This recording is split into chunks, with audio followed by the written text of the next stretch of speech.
Да, вот здесь. 4. Что-то у меня работает.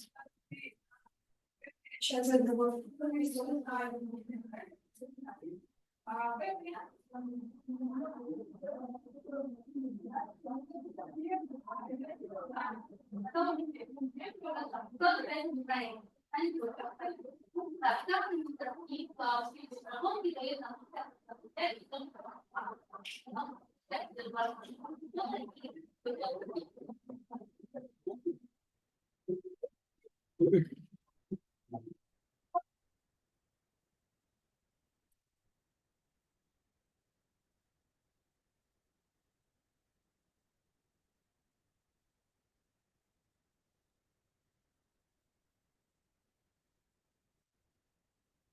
Он тоже не смог включить его.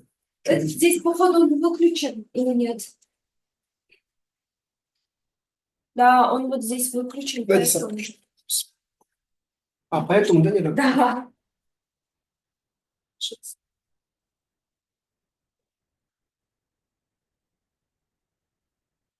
Есть. Спасибо.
Расписание норм, мне оказывается, там вот советов немножко не хватает. Ну, на худбара конкретно. Как-то было ГФ на жасады. Кыргызстан тоже поставила кыргызские группы. Единственное, худбара вот эту пачку выдумает. И этот, совет, короче, жетпейт.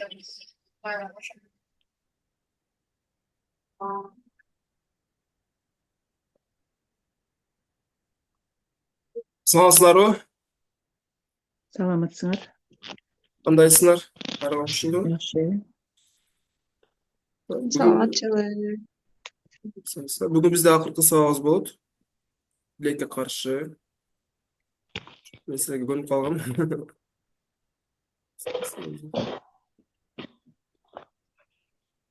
Сагынабыз го сизди. Саламатсыздар.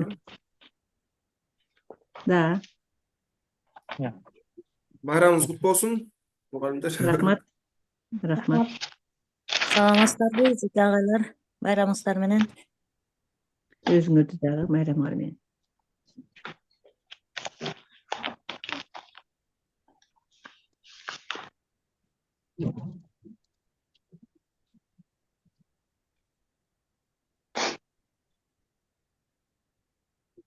Сөз сабағымызды баштайбыз. Биз эмне өткөнбүз мурунку жолу? Комбинаторика, Мгм. ыкмалдуулук, Статистика. статистика. Давайте эмнеден баштайбыз.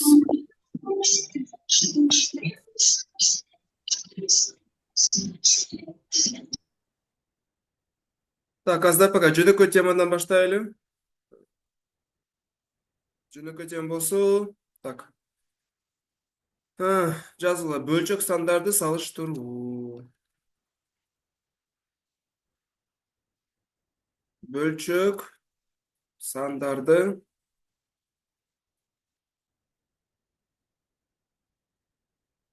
салыштыруу.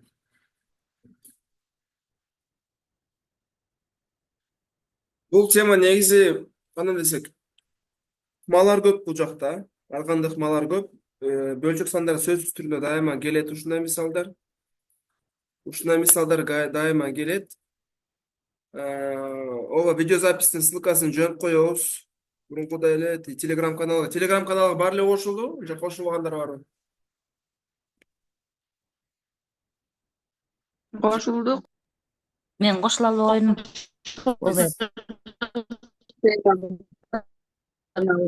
Жок, кимде иштебесе, окуучуларга кайрылсаңыз, алар Telegramды мүмкүн же силерде Telegram жок же эме, бирок ссылка басып койгондо Telegramга өзү өткөрөт. Анан эме болот, сразу кошуп каласыңар эмеге, каналга. Баары иштеп атат. Хорошо, давайте баштайбыз. Бөлчөк сандарды салыштыруу туурабы? Классикалык түрдө, мисалы бөлчөк сандарды салыштырганда, мисалы кандай десек, мисалы так. 17ден 12 турабы? 17ден 12 0,75 менен салыштырабыз, турабы? 0,70. Давайте мындай 0,78 менен салыштырабыз. Классикалык түрдө эмне кылыш керек? Классикалык түрдө бул жакта биз 12-ни канча бөлөбүз? 17ге бөлөбүз, турабы? 12 0 алабыз. 120 канчаны алат? 8 бул 136, 7 бул кандай? 119, турабы? 7 болобу? 7 119 тура, минус 119. 1 калат, 0 түшүрөбүз. Бөлүнбөйт, 0 жазабыз, турабы? Да 0 түшүрөбүз. Примерно 7 6 5 алсак болот, тура, 5 6 көп болот. 5 алабыз, турабы? И дальше кетери, турабы? То есть болжолдуу түрдө биз кандай сан болуп көрдүк? 17ден 12 болгондой 0,705, турабы? А бул тарап кандай? 0,78 дагы 0 кошобуз. 780. Туура жооп кандай? Б. Бирок бул форматта биз бөлгөндө турабы, негизи көп эле убакыт кетет. Биз өз математик болсок, может 30 секунд кетет, 20 секунд кетет, бирок окуучуларга бул негизи оңой эмес. Окуучуларга бул форматта аларга примерно где-то 2-3 мүнөттө кетет. А 3 мүнөт бул 1 мисалга көп. Сомон форматында 1 мисалга канча убакыт берилет? 1 мүнөт берилет. Ошол себептен бул ыкма дайыма туура болбойт. Так, кандай ыкма бар? Эң биринчи популярдуу ыкма, көпчүлүк ушу билиш керек, бул бабочка ыкмасы. Бабочка.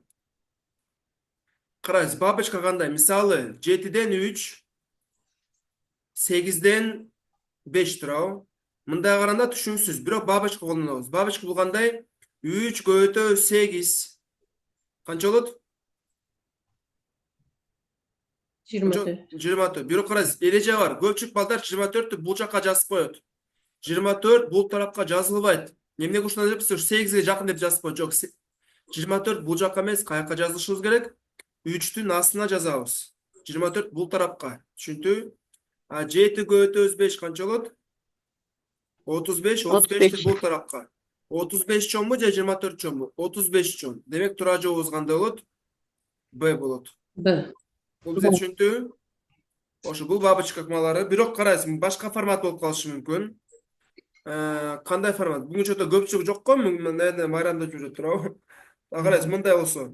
Минус 8ден 3, минус 7ден 4 туурабы? Бул форматта көпчүлүк ойлойт, минуска минус плюс берет туурабы? Жок, бул жакта минуска минус плюс бербейт. Биз 7 көтөбүз 3, 21, 21 жазам. 4 көтөбүз 8, 32, 32'ni жазам. Дайыма кайталап турабыз балдарга. 4'tün астына, 3'tün астына. Анан эмне калат? Эки тарапта турган минустар түшүрүп коебуз. Минус 21, минус 32. Минус 21 бул жылуураак.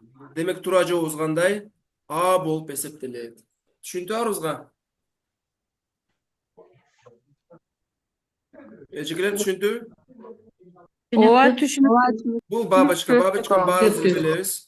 Карайсыз, бирок башка форматта болуп калышы мүмкүн. Мисалы карайсыз. Менде дайыма бабочка дайыма эле иштейт. Кандай сан болбосун дайыма иштейт, бирок биринчиден мындай десек, и так понятно деп коебуз туурабы? И так түшүнүктүү. Ушундай бөлчөк сандарда бизге эч кандай керек жок. Мисалы, самый простой пример. Ушунун баарында жазып чыгыш керек балдарга. Балдар толук түшүнүк бар болуш керек балдарда. Мисалы, минус 1, 7ден 3 туурабы? Анан минус 2, 5'ten 1 туурабы? Бул жакта кандай? Бул жакта эч нерсе кылуу керек жок. Менде булар по-любому бул жакта минус 1 болуп турабы менде? Же керекпи? Жок. Негизи керек жок туурабы? Бул по-любому минус 1, минус 2'ден ашпайт. Бул минус 2'ден ашып кетти туурабы? Минус 2'ден ашып кетти. Бул минус 1'ден бул кандай? Минус 2'ден эмне ашпайт. Демек кандай болот? Демек бул жакта по-любому жообуз А болот. Минус 1 кандай? Жылуураак. И так понятно туурабы? Түшүнүктүү бул жакта эч кандай керек жок. Мындай мисал келип калышы мүмкүн. 100 бүтүн, мисалы 1014, анан 1013, 1011 туурабы? 1012. Бул жакта балдар өзүн кыйнап, бабочка менен көбөткөн бул такыр туура эмес. Демек себеби кандай? Бул кандай? Бул буруш, бул башкача дурус туурабы? То есть бул жакта чоң сан бөлөбүз кичинекей сан, бул жакта кичинекей сан бөлөбүз кандай? Чоң сан. Демек жообуз кандай? А эле болот. Бирок мисалы менде минус 5 бөлүнгөн 4 болсо, же минус 6 бөлүнгөн 7 болсо, кайсынысы чоң бул жакта? 5 менен 7'ni көбөйтөбүз, 4 менен 6'ны көбөйтөбүз. 24, 35. Бул каланкасы. Ооба. Бирок бул жакта мисалы, бирок менде мисалы 115 болуп кетсе туурабы? 114 болсо, 116 болсо, 117 болсо туурабы? Бул жакта бабочка туура эмес туурабы? Бабочка көбөйт кыйын болуп кетет. Анда кандай кылынабыз? Мындай кылынабыз. 115 бул чоң сан бөлөбүз кичи сан, бул кичи сан туурабы? Бөлөбүз кандай? Чоң сан. Чоң сан кичи санга бул по-любому минус 1 баланча, 1 бүтүн баланча туурабы? Бул минус 0 бүтүн, 0 бүтүн да алдыгы бар. Жообуз кандай? Жообуз Б болот. Түшүнүктүүбү? Так, да, ушуна болуп калышы мүмкүн. Ушунда дагы кандай мисалдар? Так, понятно, так. Окей. Так, бирок карайсыз, мисал мындай мисал келип калышы мүмкүн. 2024, 2025, 2025, 2026. Ушуну көрдүкпү? Бул мисал мындай, бул мисал бизде бул жакта бирөөсү мындай чоңго кичинекей, кичинекей чоңго иштебейт туурабы? Бирөөсү буруштен дурус иштебейт. Себеби экөө кандай? Экөө кандай бөлчөк сандар? Экөөдөн дурус да. Дурус. Экөөдөн дурус туурабы? Бизде түшүнүксүз. Бабочка колдонсок, бабочка колдонуп кыйын болуп кетет туурабы? Биз аны кантип чыгарабыз? Так, давайте страницу кошуп коеюн. Карайсыз, дай бир жолу. Мен мисалы карайсыз, 2024 бөлөбүз 2025. Сомодо көпчүлүк учурда кайсы жыл орто уюштулуп жатат, ушул жылга мындай жылдын датасы менен мисалдар келет. Карайсыз, 2025, 2025. Бул жакта мындай. Биз бабочка колдоно беребиз. 2025 көбөтөбүз 2025. 2025 көбөтөбүз кандай? 2025. Бул тарап эмне деп жазабыз? 2026 көбөтөбүз 2024 туурабы? То есть 2024 көбөйтөбүз 2026. Демек, бул жакта логикабыз кандай? Логикабыз мындай. Биз бул жакта көбөйтүү зарыл эмес. Эрежени эске алыш Акыркы керек. сандарын көбөйтпөсөк болот да. Жок, болбойт. Болобу. Болот, в принципе, бирок Кечеби удалаш сандардын көбөйткөндө дайыма мына неме чоң болот деп. карайсыз, мүмкүн мен сизге уже айтып бергем туурабы? Б жана кандай? С. Б, С кандай? Удалаш сандарбы? Удалаш сан болсо, вот ортосун мен 2 жолу өз-өзүнө көбөйтсөм, же кошунасын көбөйтсөм, по-любому өз-өзүнө көбөйткөн чоң болот, туурабы? Жообуз кандай бул жакта? Жообуз Б болуп чыгат. Түшүнүктүүбү? Ооба, түшүнүк. Түшүнүктүү. Хорошо. Так. Ой. Так, улантабыз. Көрүнүп атабы же жок болуп кеттиби? Жоголуп кетти. Экран көрүнбөй калды. Эми көрүндүбү?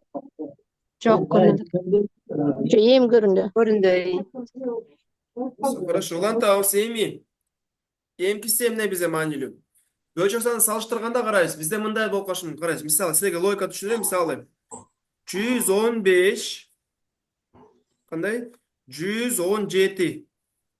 115 болсо биз 12 алабыз. Азыр 117 болсо биз 13 алабыз. Кайсыңыз чоң? Бабочкадан башка кандай чыгарсак болот муну?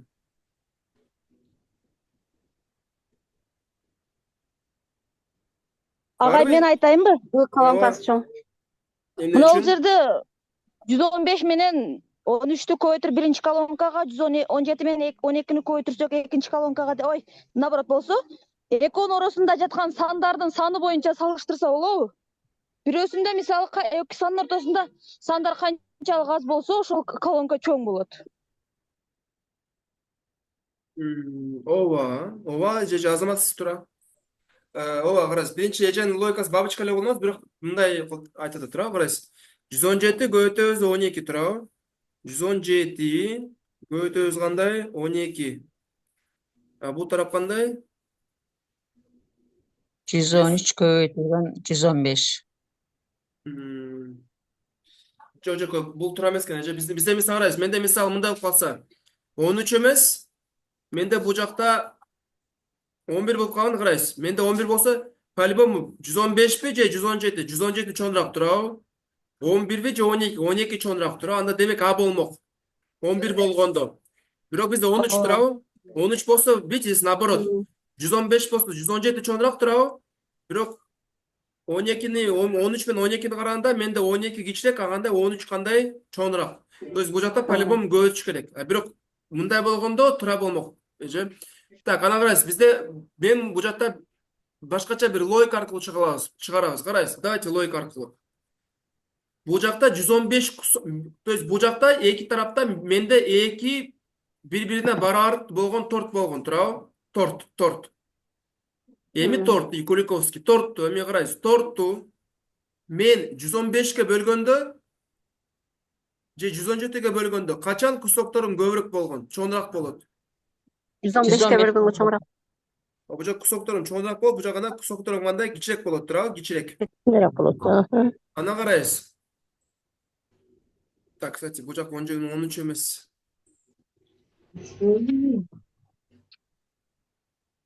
Жок, бул жакта давайте 13 эмес. Негизи эже сиз айткан эже туура эле болгон, бирок бул жакта мен өзүм ката кетирип 13 жазсам ичинен мындай туура эмес болуп калат. Так, 13 эмес. Давайте мындай. 11 болсун да, туурабы? 11 болсун.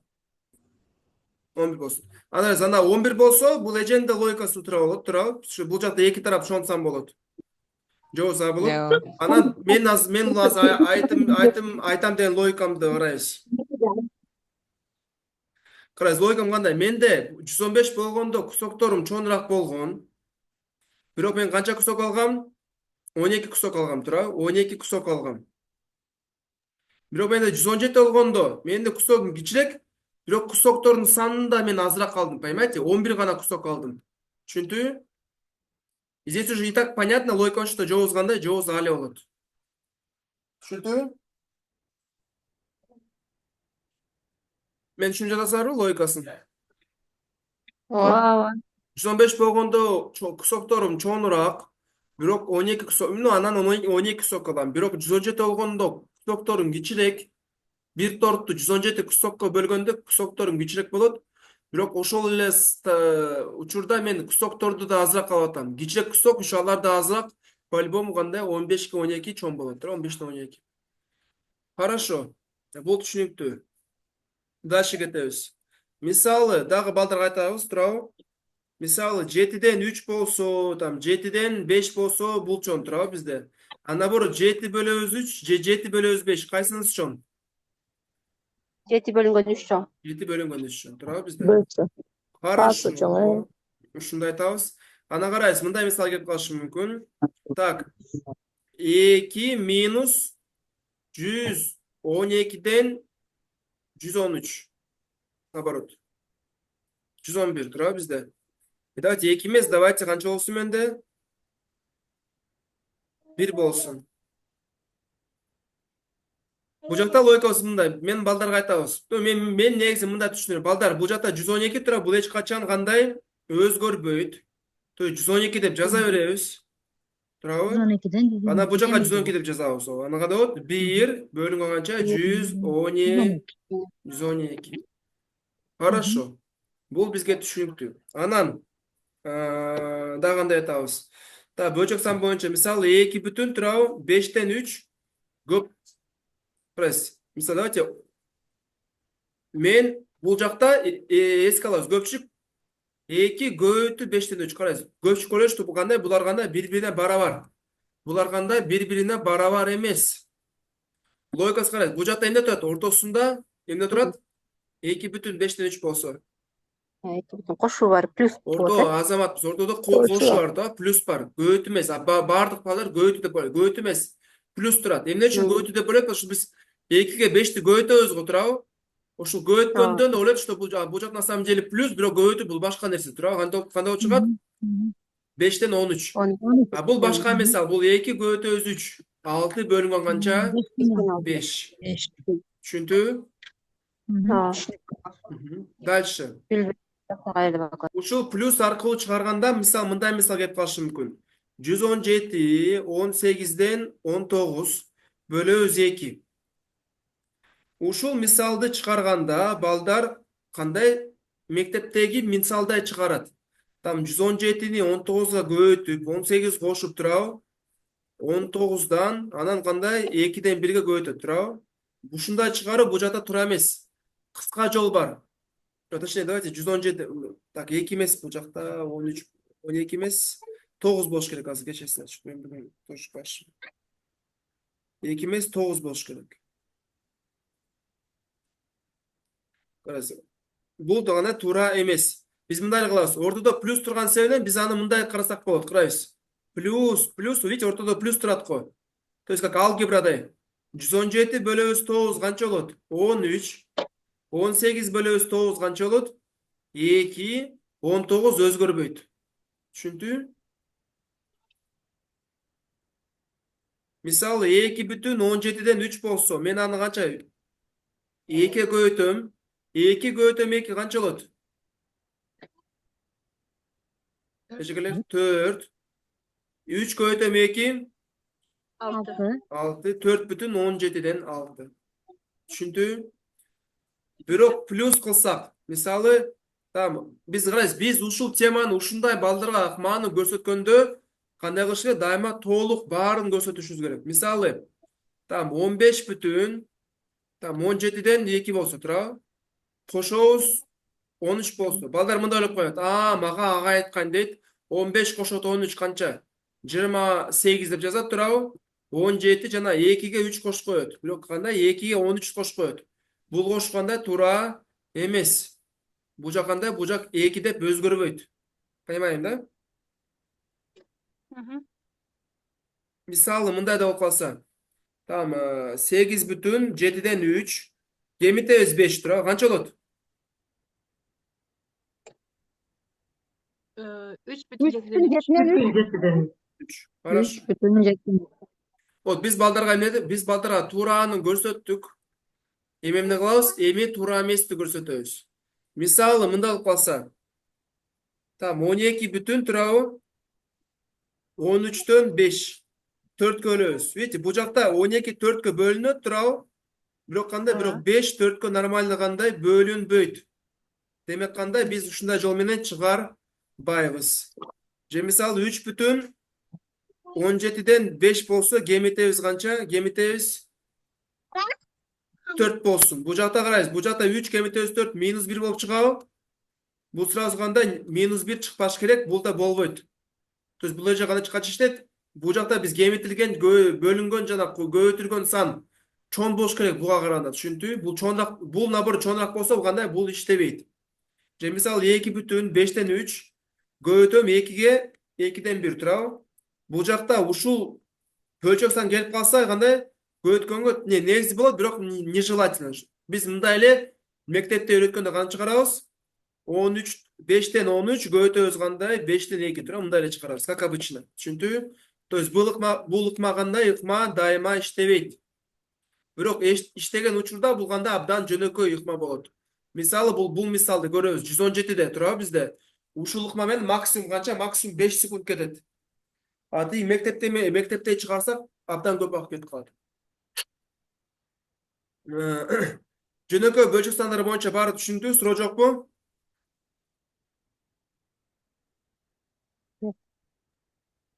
Жок, жок. Бул жерде мотивация жокпу? Көп сүйлөшпөйсүздөр менен. Хорошо. Улантабыз. Ушуну жаздык. Анан дагы эмне дейбиз? Бөлчөк боюнча мисалдар көп эле келет. Мындай көбүнчө карайсыз. Бөлчөк десе мындай мисалдар келет. Көбүнчө уравнение менен окшош го. Мисалы мында а кошобуз 2 бөлөбүз 7 барабар 10 туурабы? 2а. Кандай кылабыз? 2 эмес 7а болсун дейбиз. 7а. Балатас 10 көбөйтөбүз 7 дейбиз. Там 7а кошобуз 2 барабар 70 дейбиз. 7a барабар там 68 чыгарабыз. Түшүндүк? Ушундай форматта айта беребиз балдар. Түшүндү? Ушундай мисал келип калышы мүмкүн. Да мындай мисал келип калышы мүмкүн. 1 2a кошобуз 1 5a барабар там 7. Жалпы бөлүм 10a туурабы? Бул жак 5 болот. Бул жак канча? 2 болот. То есть 7 барабар канча? 7. Демек 7 канча барабар? Астын эмне кылабыз? Астын көбөйтөбүз туурабы? 7 барабар 70a. 7 70 көпчүлүк балдар a 10 деп жооп берет туурабы? Бул туура эмес. 7 7-ни чакырабы же 70 7-ни чакырабы? 70 бөлü 7. 7 бөлü 70. 7 bölü 70. 7 bölөбүз канча? 7 бөлү 70 болот да. Ушундай форматта мисалдар келет. Ушул мисалдарды силер цомон тесттеринде мен бүгүн буюрса жөнөткөн тестти карап, ушундай алар кандай бөлчөк сандар мисалдар көрүп чыгабыз. Өзүбүз мындай мугалим катары ушундай кандай мисалдар келет форматын түшүнүп, сабак учурунда эле өзүбүз мындай ар кандай мисалдар ойлоп таап берсек болот. Жакшы болот ушундай, ушундай сабактар. Түшүндүбү? Бул жөнөкөй бөлчөк сандар. Тема түшүндү туурабы бизде? Дальше келетебиз. Эми ондук бөлчөк сандарды карайбыз. Ондук бөлчөк сандар.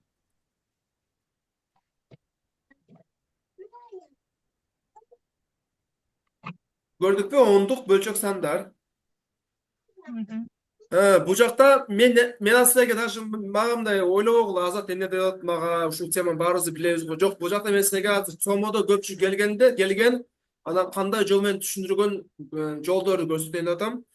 Карайсыз, ондук бөлчөк сандарда биз көп учурда биринчиден мисалы 4төн 1 туурабы? Бул балдарды кандай жаттатабыз? 0,25 дегенде 2 0 кошуп коебуз, помните объяснял? 2 0 кошобуз. 25 болот туурабы? Бирок 2 0 жок го. Демек кандай? Демек 0,25. Помните кандай болгон? Фантомный 0 болот. 5тен 3 кандай жазабыз? Бөлүнбөт, 0 кошобуз, 6. Негиз 0 жок болгон 0,6. 4 бөлөбүз 5, 0 кошобуз, 8. 0 жок болгон 0,8. Түшүндү? Ушундай форматта кете беребиз. Так, там, кандай. Бирок 7-ден 1 кандай? Канча 0 кошпо кандай? По-любому бөлүнбөйт. Өтүңганда 7-ден 1 болуп кандай? Кала берет. Бөлүнбөсө да болушу мүмкүн, туурабы бизде? Бул түшүнүктүүбү бизге? ооба. Хорошо, дальше кетебиз. Эми Мгм. ондук бөлчөктөрдү плюс жана минус туурабы. Эреже айтам, мен үтүрдүн астына үтүр коебуз дейм. Мисалы, там 2 35 кошобуз 23 туурабы. Бул жакта балдар туура эмес чыгарат. Жок. 2 35 мындай анан 2 мындай жазып кой туурабы. Бул кандай туура эмес. Эреже кандай? Үтүрдүн астына үтүр. Демек 23 үтүр 5 кошобуз кандай? 2 үтүр 35. 0 түшүрөбүз. 5, 8, 5, 2. Ушундай болот. Плюс минус түшүнүктүү туурабы? Минус болсо там 23, 5 кемитебиз. Ой.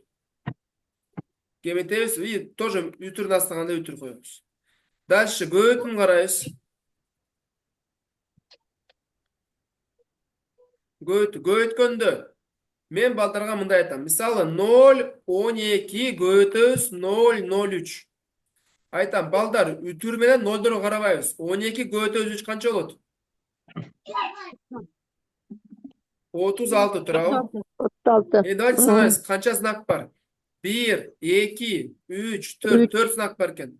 1, 2, 3, 4. Көрдүкпү? 4 знак. Үтүр 0.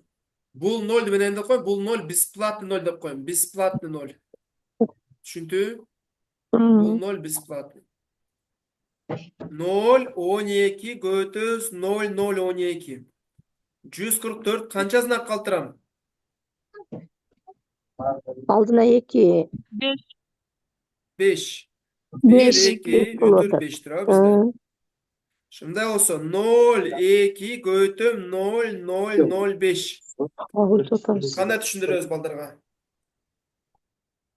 2'ye 5'ti көбөйтүп Канча болот? 4 сандан кийин үтүр ачылат азыркы. 10 туурабы? Бирок булдарга бит мен эмне үчүн ушул мисал бердим? Демек, себеби бизде бул жакта 10до 0 пайда болот, туурабы? Анан бизде Бирди жазабыз, нолду жазбайбыз. Ооба, бирок мындай карайсыз. 0 жазылды, бирок по-любому биринчиден знак болсо, 1, 2, 3, 4 знак болсо, биз эмне бул 0ду санайбыз. Санайбыз. 0 Кай 2 0 беребиз. үтүр 0. Андан кийин уж Дагы кайрадан бир алып ноль. коебуз, туурабы? Минден 1 болуп чыгат экен. Кем 10 минден 10 туурабы бизде. Туура. Хорошо, бул көбөйтүү. Анан кара барабыз. Бөлүү.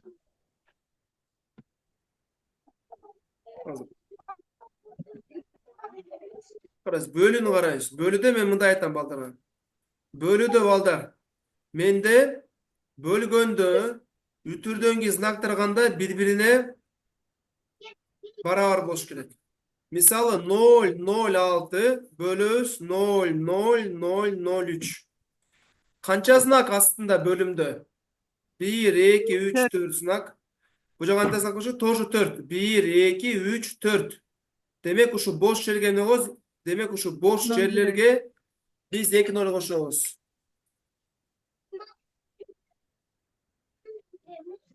Ноль, 0 кошобуз. Көрдүкпү? 0, 0. Эми знактар 1 болду. Ооба, знактар 1 болду. Эми карайбыз, кандай знак өтөбүз? 600 бөлөбүз канча? 3. Получается 600 бөлөбүз 3 канча болот? 200. 200. 200 болуп калат. Бул түшүнүктүүбү бизге? Агай, ушул нерсе только үтүрлүм 0 эме, бүтүн бөлүгү 0 болгон учурда гана аткарылабы же башка сандарда дагы? Аткарылат. Башканда деле аткарылат да, үтүрлөрдү жок кылып алышыбыз керек. 21 бөлөбүз 0, 0, 0, 11 туурабы? Канча знак кошобуз? 2 знак кош, 2 0 кошобуз. Получается, по факту буларды карабайбыз туурабы? Өзү 1100 там 121ге 11ди бөлөбүз. 12010, 12100 бөлөбүз 11ге. 12100. Бул бөлгөндө 11 болот. 2 0 кошуп коебуз. Видите? 2 0 кошуп коебуз. 1100. Түшүнтүбү?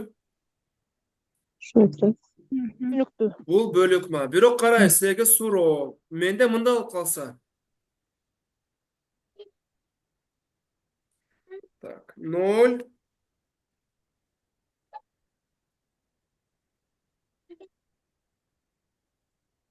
Bunu kандай түшүндүрөбүz? Буга 3'tün arkasına 0 берип Onu алат. nöl Анткени ekili olup kalat da. Yok bu jakta bir nölді koşot ekenbiz. Altın О, altıga. кошобуз туурабы? Буларды Aha, карабайбыз. То есть 3 бөлөбүз aha. канча? 60. 60'ka Bölünө, bölünбөйт. bölünöt. 0 Yok кошобуз. nöl verip 0 toluktayбыз da. кошобуз, bölünбөйт. Дагы 0 Dagı nöl. беребиз. 5 болот туурабы? Бирок биз 2 0 Aldına кошконбуз. 2 nöl Демек, verебиz. ушул карызды кайтарабыз туурабы? Кар 2 Aha. знак 005 болуп чыгат туурабы бизде? Ушундай. То есть мен силерге, видите, кичине башкача форматта түшүндүрүп жатам. Ата көпүнө негизи биз азыр мектепте мен өзүм мындай жөнөкөй эле мектептен үйрөнгөнмүн. Ушу биз азыр силер окутуп жаткан китептери боюнча окугам. Биз мындай эле обычный столбик менен чыгарганбыз туурабы? Там 003 бөлөбүз кандай? 006. Ütürlөр жок да. Үтүрлөрдү жылдырган, ошо үтүрлөр жылдыр ошол эле 0 кошулат туурабы? Бир кичине башкача подход туурабы бизде. Анан 3 60ка бөлүнбөйт 0 жазабыз. 0 кошобуз, бөлүнбөйт 0 жазабыз туурабы? Дагы кошобуз 5, ошол эле формат. Может силерге ушул жөнөкөй болсо ушул эле колдонобуз. Башыңызды оорутпай. Может наоборот, не всегда все самое новое, самое полезное, туурабы? Мен силерге азыр мындай башкача форматты көрсөтсөм, может балдарга анан кыйын болуп калат. Өзүбүз көрөбүз, бирок менин оюмча бул баары эле туура. Потому что биз мындай балдарга принциптерди түшүндүрөбүз, туура, принцип аркылуу. Окей, бул ондук бөлчөктөр. Так. Түшүнүп Агай суроо берсе болобу? Ооба. Ондук бөлчөктөрдү жөнөкөй бөлчөккө айландырганды көрсөтүп бериңизчи. Ошондой эмелер, примерлер сонуда эме тестте керек келбейби? Келет, ооба. Окуучу боюнча эле айландырып коюш да. Агай, Так. мен да суроо Жок, берсем болобу? мезгилдүү ондук бөлчөктөрдү агай, мезгилдүү ондук Мезгилде бөлчөктөрдү. все хорошо, түшүндүм. Ну, давайте баштайбыз. Мисалы 4 бөлөбүз 5 бул 0,8 туурабы? 0,12 бул өзүбүз биз кыргызча туура эле окуйбуз. 0,100/12 туурабы? 100/12, то есть 100/12 деп жазабыз. Туурабы? Ушундай эле формат. Бул жакта баары түшүнүктүү. Бирок көп учурда бизде мезгилдүү болот. Мезгилдүү, мисалы 0, мезгил 3 туурабы? Көпчүлүк ойлойт ушу бул кандай? Бул иррационалдуу сан. Жок, бул иррационалдуу сан эмес, бул рационалдуу сан. Рационалдуу мен силерге азыр эмки статты түшүндүрөм. Рационалдуу бул жок, бул рационалдуу сан. Рационалдуу сан бул кандай сан? Рационалдуу санда 2 санды бөлгөндө ушул сан чыгабы, чыкпайбы? Чыгат.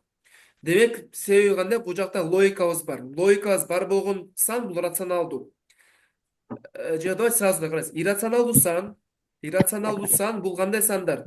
Бул мисалы тамыр 2, тамыр 3, пи, е.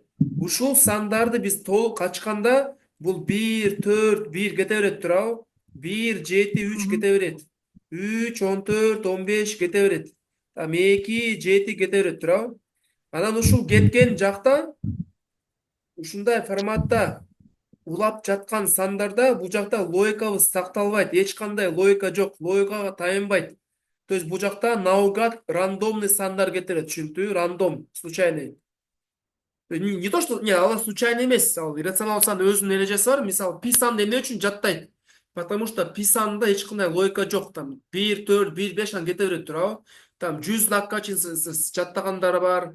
Не знаю, зачем это нужно, бирок жаттайт туурабы бизде ушул пи сандарды. Ушул иррационалдуу сандар.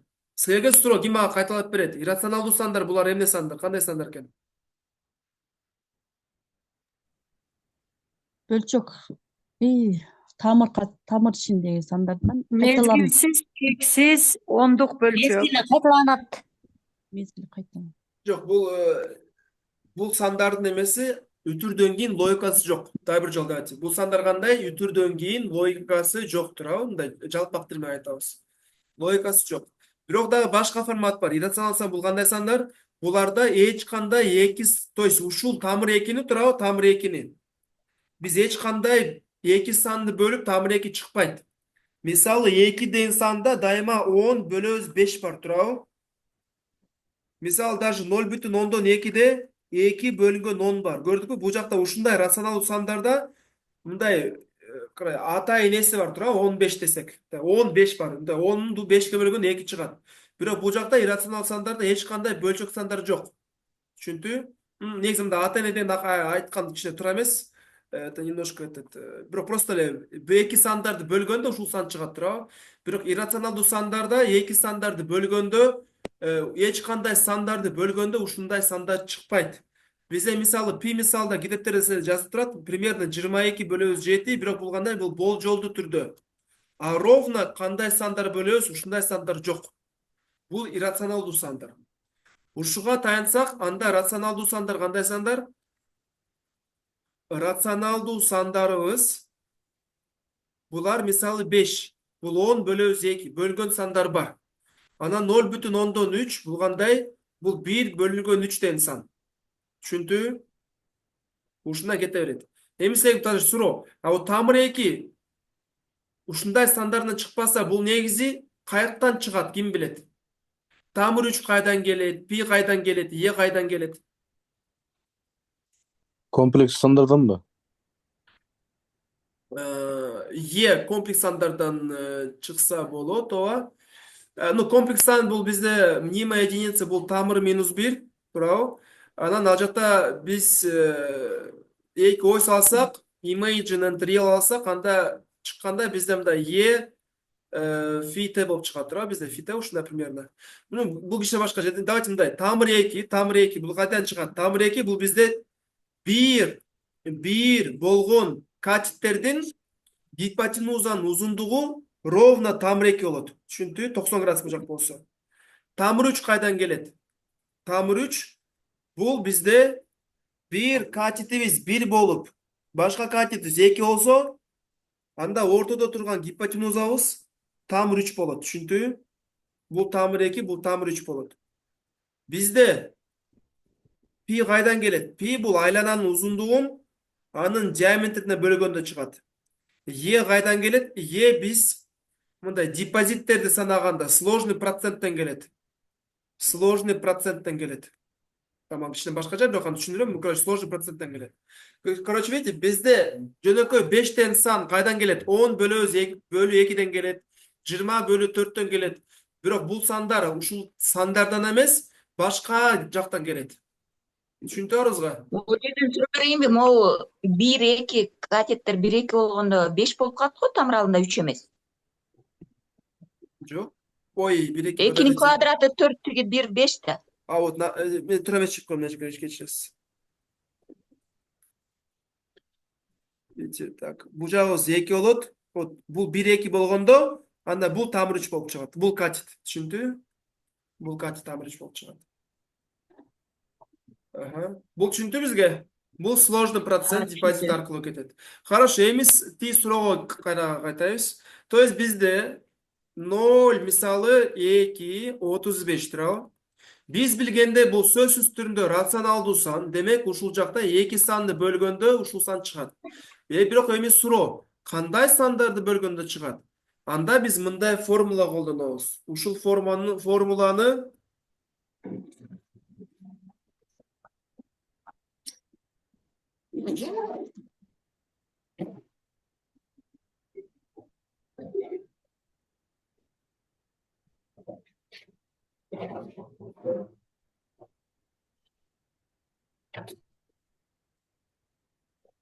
так азыр 1 мүнөт өчүклөр.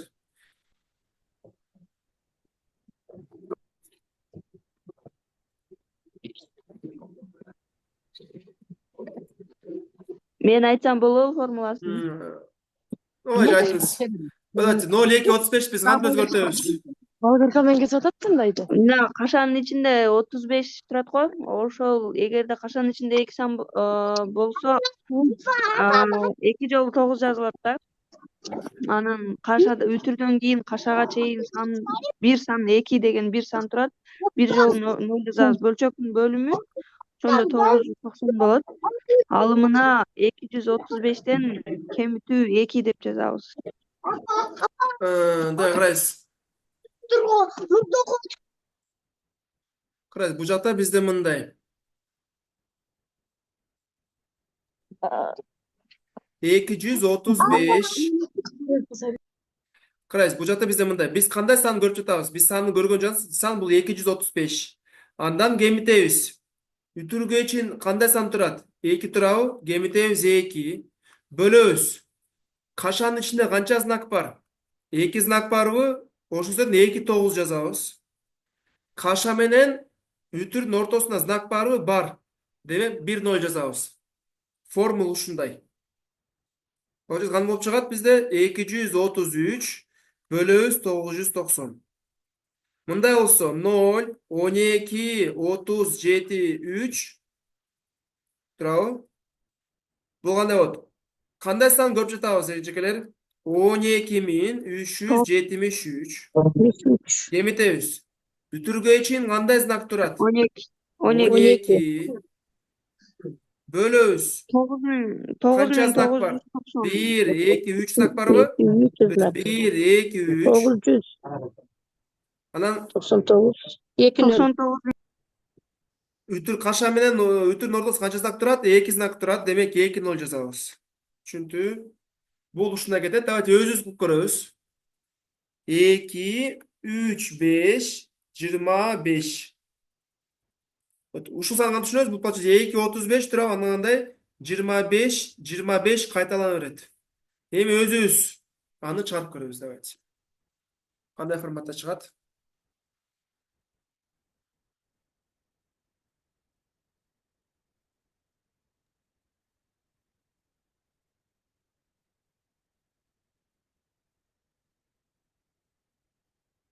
Эки бүтүн 9900'dan 3490.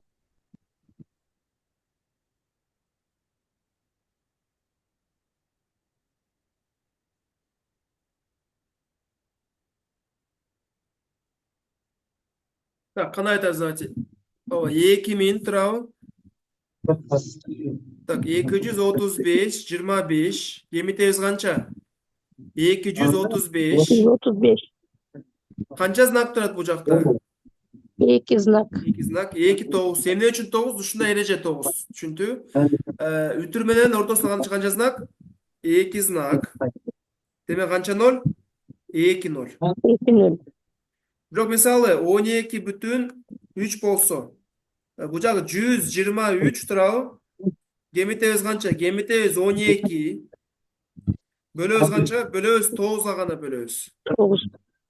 9 гана бөлөбүз. Почему? Эмне үчүн 0 жок? Потому что ütүр менен кашанын ортосунда знак жок турат, бизде жок бул жакта. Демек 0ду да эмне кылабыз? 0ду да биз жазбайбыз. Эми суроого жооп бердим. Бул түшүнүктүү бизге мезгилдүүнү. Ага, эми ол жерде эмнеге 12-ни кемитип атабыз? Бүтүн бөлүгүдөгү сан кемитилип калабы? Жок, кашага чейин санды кемитебиз, же. Вот кашага чейин 12 турат го, поэтому 12-ни кемитебиз.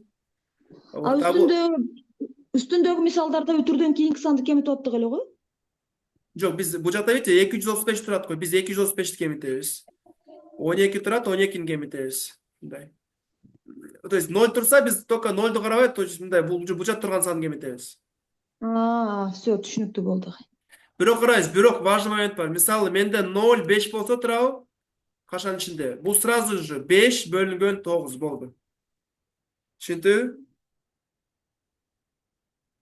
5 бөлүнгөн 9. Там мындай сан кетсе 0 22 бөлөбүз канча болот? Бул 22 бөлөбүз 99.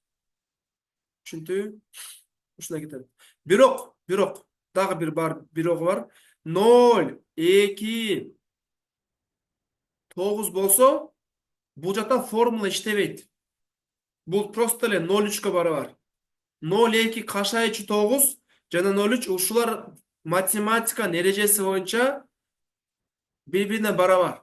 То есть 0 каша ичи 9 бул кандай сан? Бул 0 9 9 9 кете береби? Бул сразу 1ге барабар. Бирок сразу же ошол жактан 0 кашанын ичи 8 8 8 турабы? 8 8 8. Бул 0 9 эмес. Бул жакта ушул иштебейт, только 0 9га иштейт. Түшүндү? Дагы 0 29 болсо, мен муну типа бул 0,3 деп жазсам да болбойт. Почему? Потому что бул 0 менде 2 анан 9 болгондо бул 0,3 болмок. Потому что бул 0 2 9 9 9 9. А бул кандай? Бул 0 видите, 29. Бұл 9 деген ережесі эмне? Не соблюдается. Бұл жерде жоқ. А бұл жерде қандай? Соблюдается. Баштан орыттыңбы? Түшүндүктүү бул? ооба түшүндүк. Мен азыр вот ушул жазганда мага ким кайталап берет?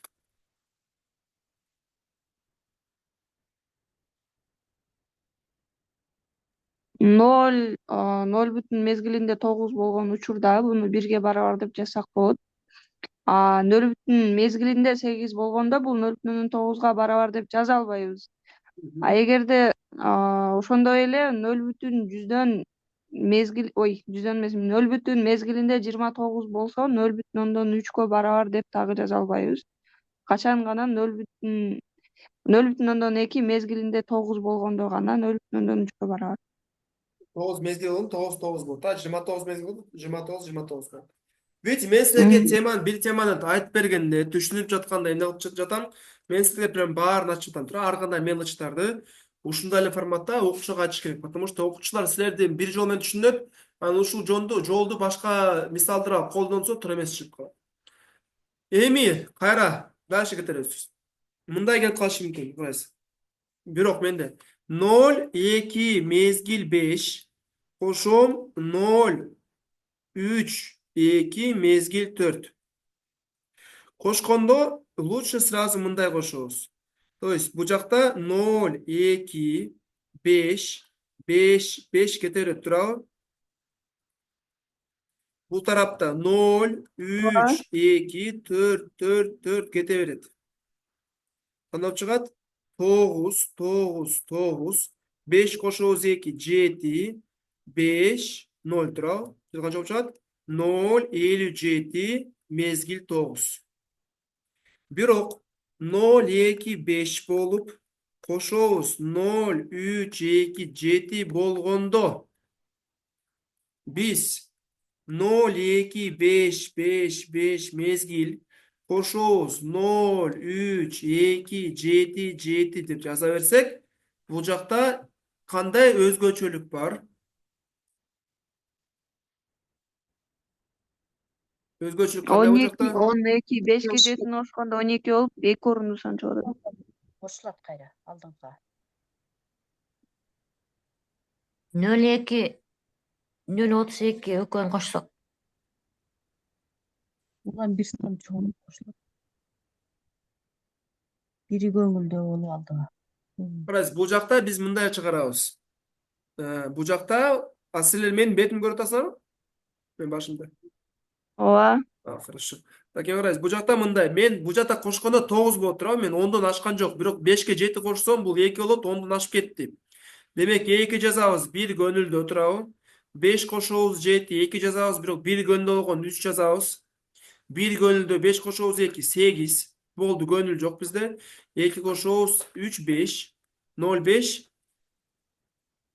Туура жаздым азыр? ооба. Жок. Менде бул жакта да 5 7 бар го. Бул жакта да 5 7 бар, туурабы? Демек ушул 2 эмес. Ушул 2'nin бул жакта 5 7'nin дагы 3'ü бар го. Дагы бир көнүлү бар го, понимаете? То есть бул 2 эмес, бул канча? 3. Дагы 3. То есть мезгил 3 болуп кетет. Түшүндү? 0, 5, 8 мезгил 3 болуп кетет. Түшүндү? Ооба. Мен ушул презентациянын баарын силерге дагы кайра жөнөтөм, хорошо? Так, дальше кетебиз. Анан кашашпай көчүрүп алып аласыздар, хорошо же? Окей. Так, 25,3 мезгил 7 болсо, кемитебиз. 33, 2, 5, 4 тура. Ушунда чарп көрөбүз өзүбүз. Давайте 7 эмес, 4 эмес, давайте жизнь сложнее, чем мы думаем, тура. 8 деп жазып коебуз.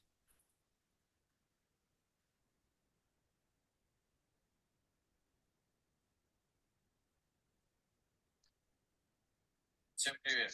Сегодня я вам расскажу подробно про книжку аналогии. Эту книжку писали в течение многих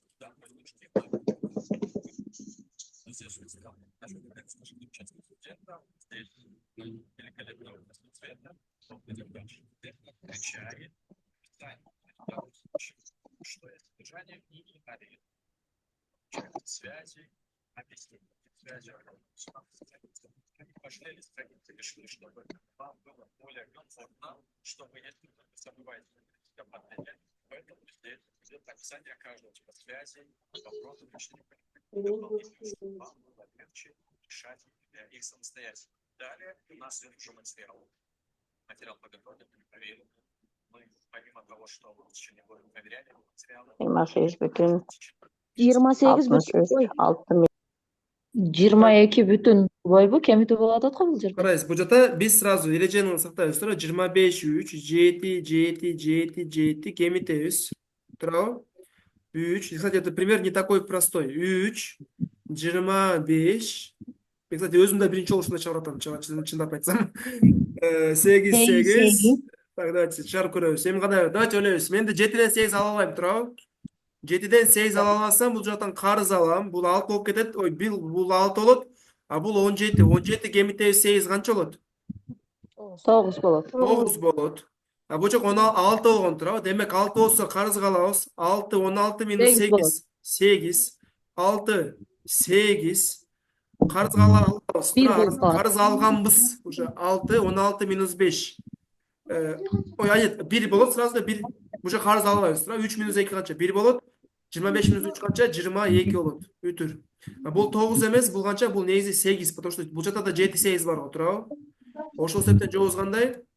Жоғыз 22,11 мезгили 8. Мезгил 8. Буларыңызды түшүндү? Кошу көбөйтү, ой, кошу бөлүү түшүндү, ой, кошу кемитүү түшүндү бизге? Түшүнүктүү. Всё. Кызыктуу эле болуп атабы силерге? Мен ушул темага түшүнчө эмес элем, азыр түшүндүм, агай рахмат.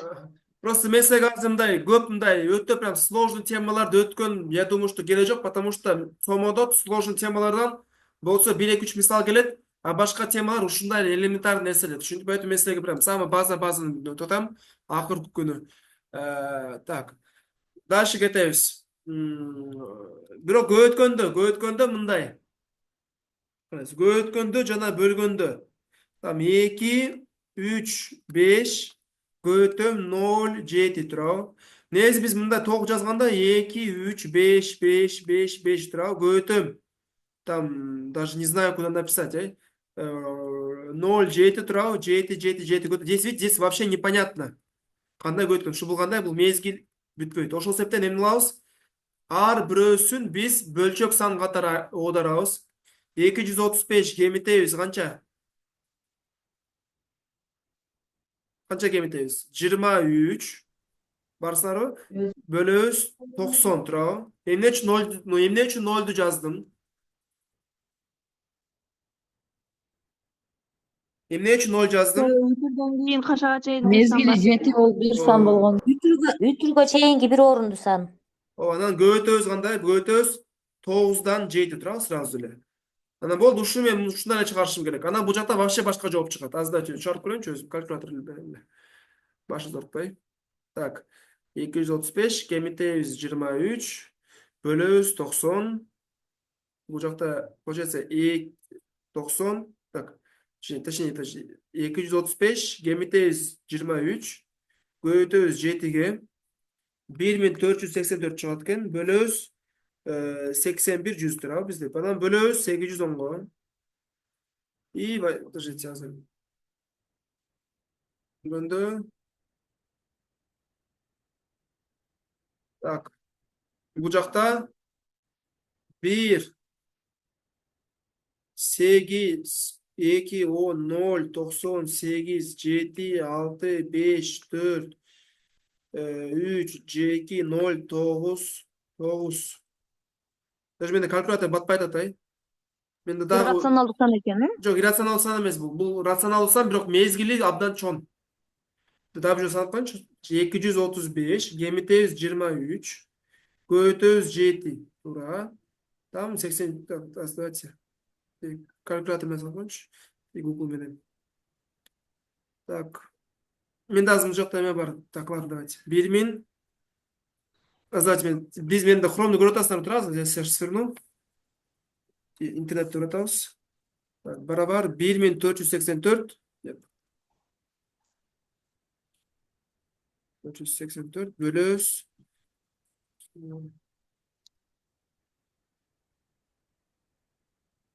Ушундай формат. Видите, чоң сан кетет. Бул жакта саныбыз кандай? Мезгили бар бул жакта. Просто көрүнбөйт. Мезгили бар болуш керек. Сөзсүз түрдө болуш керек азыр. Онлайн калькулятор алайынчы. Ну, короче, бул жактан мезгил чыгат, бирок мезгил өтө чоң экен. Азыр может бул жактан чыгат. 1484 бөлөбүз 810. Бисмилля. Бул жакта өтө, короче, чоң сан экен, бирок бул жакта, короче, мезгилибиз мындай бул жакта карайбыз. Мезгилибиз бизде, видите, бул жак буну кашыга алабыз. Буну кашыга алабыз, анан бул жакта бар, анан кайра 832 келгенде бул кайра мезгил болуп кетет. Түшүндүңбү? Бул ушунун өтө чоң мезгил, түшүндүңбү? Ушундай форматта мисал экен. ооба. Видите, вообще башка сан чыгып кетет. Поэтому бөлүү көбөйтүүдө биз эмне кылабыз? Ар бирөөсүн бөлчөк сандарга оодарабыз. Болду, бул түшүнүктүүбү бизге? Түшүнүктүү. Хорошо, дальше кетебиз. Так, да все-таки давайте жазабыз ичинде. Тема пескочим, жазгыла. Стереометрия.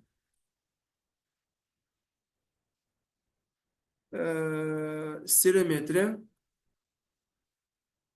Карай, стереометрия бул кандай? Бул көлөмдүү фигуралар. Туурабы? Көлөмдүү фигуралар болсо, мен ал жакта ар кандай форматта түшүндүрөм. Мисалы, биринчи фигура стереометрияда, анын сомоно келем, бул куб.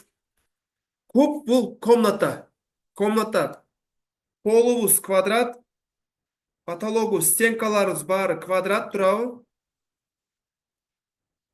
Потологубузда квадрат. Бул куб. Кубтун көлөмү. Мисалы, карайсыз, жагы 5 болсо мен дайыма сан менен берем. Ушу сан менен түшүнүктүүрөөк. 5 болсо мен 3-5тен алабыз, көбөйтөбүз. Же 5-тин кубу 125. Кубтун жалпы каптал аянттары туурабы? Не то что каптал, жалпы сыртынын аянты. Бул кандай болот? Менде 5ке 5 25 туурабы? Карайсыз, 5ке 5 бирөөсү 25пи? Бирок ушул 25тин канча штугу бар менде? 6 бар, туурабы? 6 көбөйтөбүз 25 канча болот? 150 демек, туурабы? Бизде 150 канча? Сантиметр квадрат. Бул кандай? 125 сантиметр куб. Бирок көп мугалимдер ушул сантиметр кубту, сантиметр квадратты толук бул эмне дегенди түшүндүрбөйт. Алар айтып коет, балдар, ушул, короче, сантиметр квадрат, ушул сантиметр куб. Жаттагыла деп коет, болду. Бирок биз балдарга түшүндүрүшүбүз керек. Сантиметр куб бул кандай? То есть бул менде мындай, как сказать, бочка болсо, бочка. Мен ичине кубик ыргытам. Кандай кубик? Мындай деген кубик. 1 сантиметр болгон кубикти ичине ыргытышым керек. То есть бул 1 кубиктин көлөмү 1 сантиметр куб. Анан ушул ичине канча кубик батат экен? 125 кубик батат. То есть көлөм эмнени билдирет? Ичине канча кубик батат. Аянт деген эмне? Аянт мен маркер алып, бул капталдарды бир-бирден квадрат кылып чийип чыгам, туурабы? То есть бул жакта 1 квадратыбыз бул кандай? 1 сантиметрге 1 сантиметр. Демек, сыртында жалпы бизде канча квадрат бар? 150 квадратик бар экен. Аянт бул эмне? Канча квадрат бар? Көлөм бул эмне? Ичине кандай канча кубик батат? Бул түшүнүктүүбү бизге? Түшүнүктүү. Хорошо, эми сомодо быйыл келген мисал, ошол эле кубтун диагонали бар. Кубтун диагоналында эмне көрүнүп турабыз? Кубтун диагоналында бизде карайсыз. Эки диагоналдын эки түрү болот. Биринчи диагоналыбыз кыска диагональ. Видите? Бул А-3. Ой, узун диагональ А-3. То есть бул кандай диагональ? Видите? Бул эки бурчтагы жанаша эмес. То есть бир стенкада эмес, ар кандай стенкада турган бурчтарды кошот. А-3 узунлугу дайыма болот. А бул жагы А, туурабы? Же 5-3. А5 болсо, бул кандай? Бул 5-3 болуп чыгат. Бирок бизде бир стенкага тиешелүү бурчтарды кошсок, прям стенканын балдар жакшы түшүнөт. Бул кыска диагональ болот, А-2 болот. То есть тамыр-2 бул стенка аркылуу кетет, тамыр-3 комната аркылуу кетет. Анан мындай сурап калышы мүмкүн. Бул АБ, бул БД туурабы? АБ кошобуз БД канча? АБбыз А тамыр 2, БДбыз А тамыр 3. Алар кошкондо А тамыр 5 деп жазып коет. Бул туура эмес. Тамырлар ар кандай кошулбайт. Мындай эле А каша тамыр 2 кошобуз тамыр 3. Түшүнүктүү?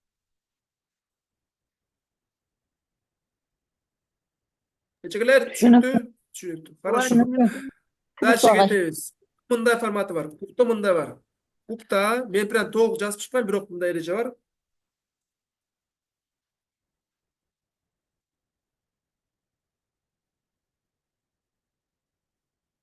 Кубта бизде үч бурчтук болушу мүмкүн.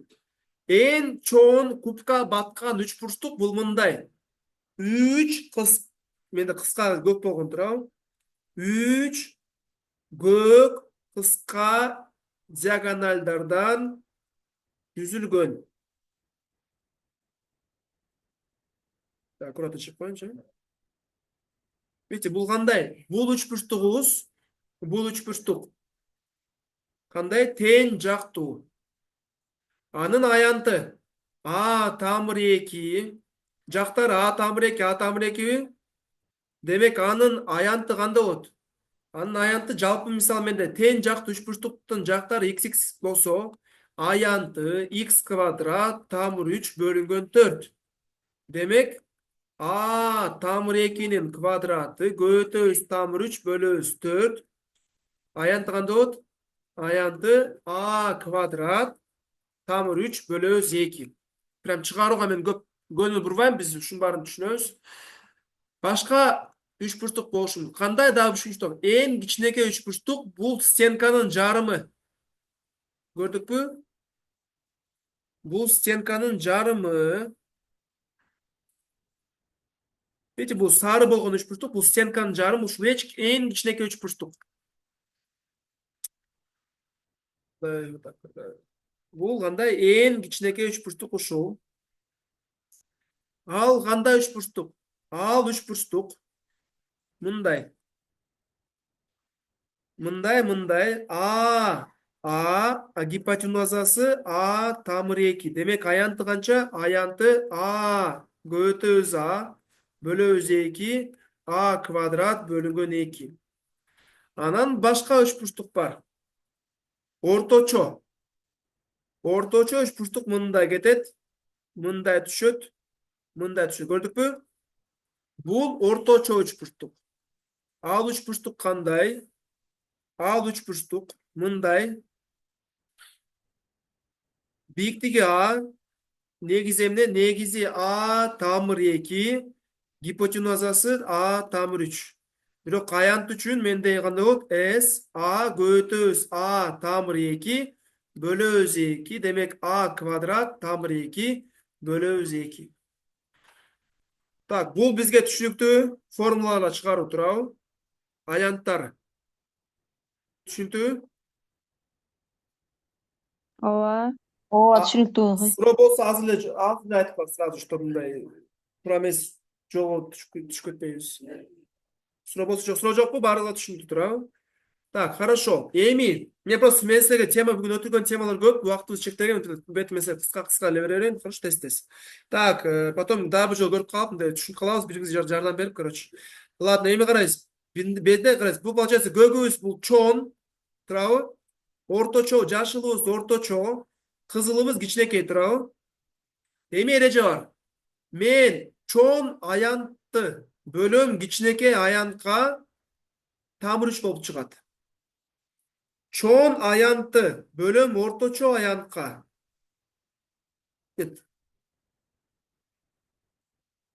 Орточо аянтты бөлөм кичинекей аянтка тамыр 2 болуп чыгат.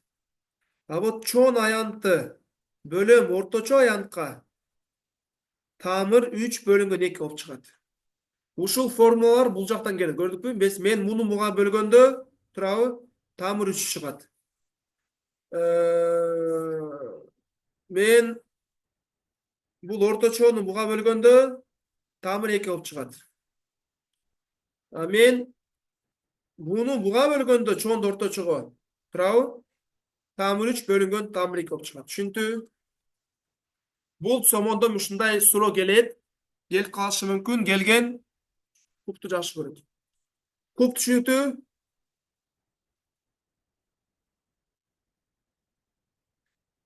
Чиме у десеңичти, пожалуйста. Түшүнүктүү агай. Хорошо, капалабай. Так, улантабыз. Түшүнүктүү.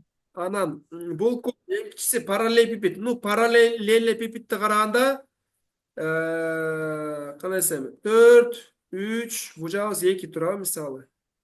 Ушул фигурабыз көлөмү. Ну, аянттары бизде 4 көтөбүз 2 кошобуз. 2 көтөбүз 2 штук бар го турабы. Мына кете беребиз. Бул жалпы каптал аянты. То есть бу жак 12 турабы, бу жак канча 6 ушун баарын кошобуз биз. Ушул түшүнүктүү турабы бизге каптал аянт. Ну, то есть каптал сырт аянты түшүнүктүү. Көлөм кана? Көлөм 4, 3 көтөбүз 2. Анан ар бир диагональ чыгып калышы мүмкүн. Диагоналдар болсо, мисалы, бу жагыбыз 3, бу жагыбыз 2. Бул диагональ. Бул Пифагор теоремасы 3 квадрат кошобуз 2 квадрат. Бул диагональ. Бул кандай? Бул тамыр 4 квадрат кошобуз 3 квадрат. Ушундай кете берет. Бирок бул жакта бизде эң узун диагональ бар. Эң узун диагональ бул эң бири-бирине алыс болгон бурчтарды бириктиребиз. Мындай кетет турабы? Ушул фигурабыз бизде чоң тамыр 4 квадрат кошобуз 3 квадрат кошобуз 2 квадрат. То есть сразу чыгып коебуз. Бардык жактарды кошуп, жалпы квадраттан Пифагор теоремасына окшош тарапта чыгарабыз. Бул просто кыска жолу. Эң узун диагональ. Диагональ боюнча түшүнүктүү, кандай табабыз?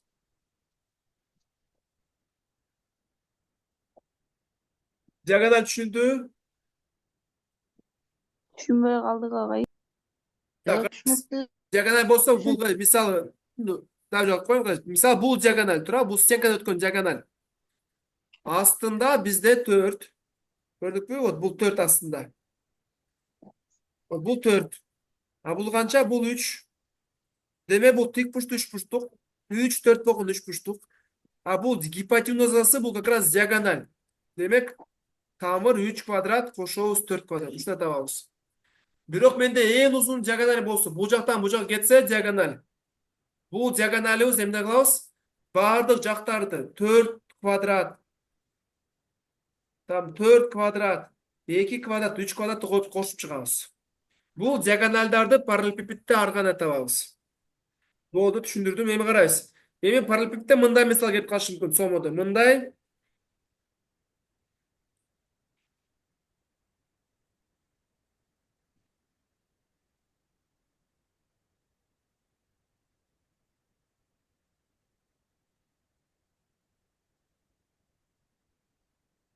Ушундай сечение болгон аянт канча? Менде астым 8 болсо, бул жак 3 болсо, бул жак 3 болсо, аянт канча? Бул жакта биз мындай эле чыгарабыз турабы? Бул асты 8 турабы, бул тик бурчтук. Демек асты 8. А турасы биктиги канча? Биктиги бизге карайбыз. 3, 3 болсо, 3, 3 болсо, бул жагыбыз 3 тамыр 2 болот. Турабы? 3 тамыр 2. Эми аянт кантип табабыз? Аянтын 8 көтөбүз 3 тамыр 2. Канча болот? 24 тамыр 2. Түшүндүңбү? Ушундай форматта параллелепипедте мисалдар келип калат. Болду, андан да кыйын келбейт. Кыйыныраак келсе, биз мугалимдер баарын, мен ишенем, баарын чыгара алабыз. Болду. Параллелепипед куб. Эмкиси бизде пирамида. Карайбыз. Ал үчүн биз мындай многогранники кыргызчасы кандай болгон? Көп крандыктар. Кандай? Көп крандык. Көп крандык. Көп крандыктар Көп. турабы? Бир жазгабы? Көп крандыктар турабы? Бөлөк жазылат. Кечирсиң. Мен просто өзүм орус мектеп бүткөм, поэтому мага ичинен көп крандыктар. Көп кырдуу боло ошондо гран болгондо кырбы? Кыр. Жок. Көп гран, многогранники деп коебуз, көп грань. Ну, көп граньдар көп болсо, кырлар да көп турабы бизде. Эми карайсыз. Көп грандыктарда бизде 3 түрү болот. 2 түрү болот. Пирамида жана призма. Пирамида. Ну, анада додекаэдр, октаэдр, ушун баары бар, бирок алар керек жок бизге. Пирамида жана кандай болот? Призма болот турабы. Анда да кыйыныраак бар. Мисалы мындай, ар кандай додекаэдр бар турабы. Мисалы футбольный мячыбыз, ал тоже бир аты бар. А куб, кстати, гексаэдр. Куб параллелепипед бұл призманың частный случайы. Қарайсыз, логикасы қандай? Менде негізім квадрат болса, пирамида мында болады, тұра, пирамида мында болады. Үч бурчтук болса, пирамида мында болады, үч бурчтук. Үч бурчтуктуу пирамиданын биз тетраэдр дейбиз, Платонов фигура, тетраэдр. Ооба, бул негизи үч бурчтук болуп, анан үч бурчтуктар тең жактуу болсо, бул фигура тетраэдр болот. Тетраэдр. То есть тетра төрт жак бар. 1, 2, көрөйсүз. Тетраэдр эмес да. 1, 2, 3, алыбызда 4 турат. 4 грань бар. Тетраэдр. Гекса 6, кубта 6 грань. Поэтому гексаэдр.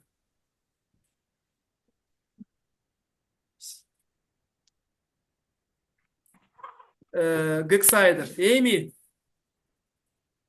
Так, бул түшүнүктүү. Тетраэдр, гексаэдр. Так, ну, короче, умничать-пен, анын баарын билебиз. Так, призма карайсыз. Пирамида жана призма. Пока что давайте баштайбыз. Мисалы, менде пирамида негизи квадрат болсун, турабы? Мындай чейбиз. Бул пирамида. Бирок анда квадрат болсо, бизде мындай болуп калышы мүмкүн. Же ал куб болот, турабы? Же эмне болот? Же параллелепипед. Экөөнүн бирөөсү. Получается, куб менен параллелепипед бул просто призма. Бирок анын негизи эмне? Негизи бизде эме? Негизи бизде 4 бурчтук квадрат. Турабы? 5 бурчтукту карайбыз. Негизи 5 бурчтук болсо, бизде уже кичине башкача форматта призма чыгат, турабы? Ой.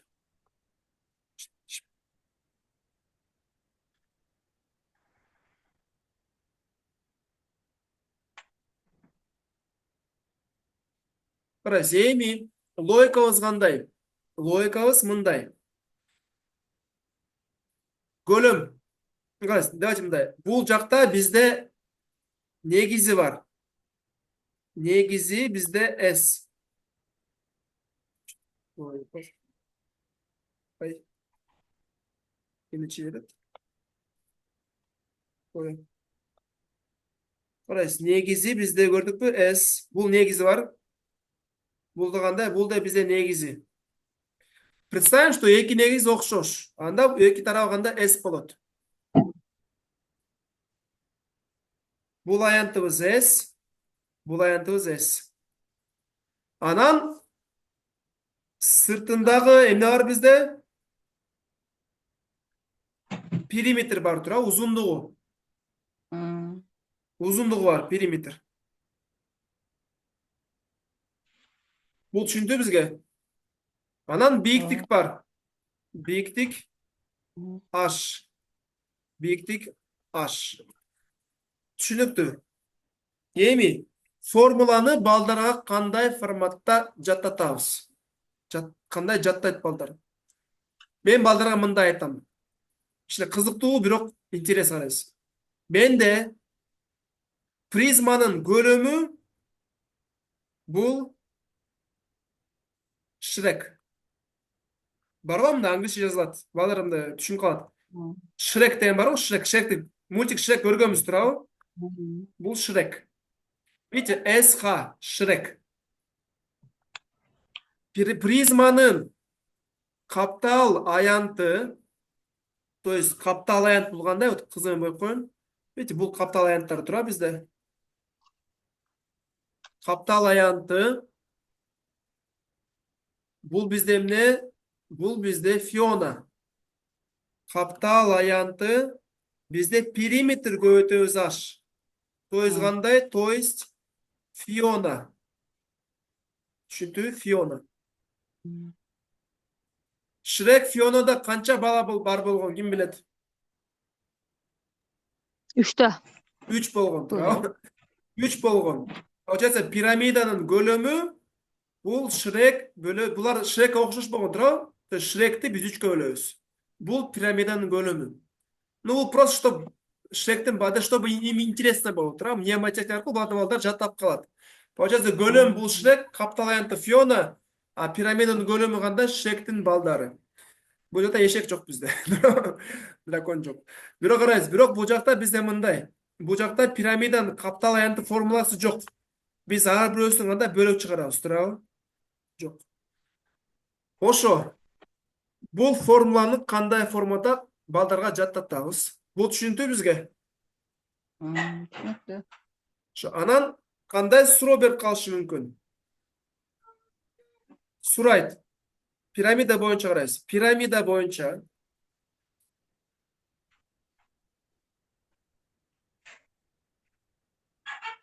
карайбыз. Пирамидада бизде бир чокуу бар. Булар кандай? Булар чокуу. Бул кыр. Туурабы? Анан каптал деп коебуз, туурабы? Же грань дейбизби? Кайсы туурараак болот? Қыр болады. Кыр анан грань дейбизби? Ең сол грань. Бул кандай? Бул бизде грань болот. Ғана. Карайбыз, грань. Призма да ушундай эле.